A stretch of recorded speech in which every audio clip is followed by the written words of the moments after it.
فذلكم الله ربكم الحق، فماذا بعد الحق إلا الضلال، فأنى تصرفون. كذلك حقت كلمة ربك على الذين فسقوا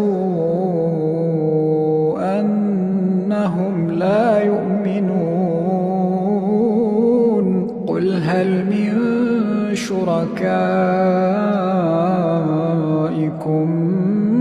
من يبدأ الخلق ثم يعيده، قل الله يبدأ الخلق ثم يعيده فأنى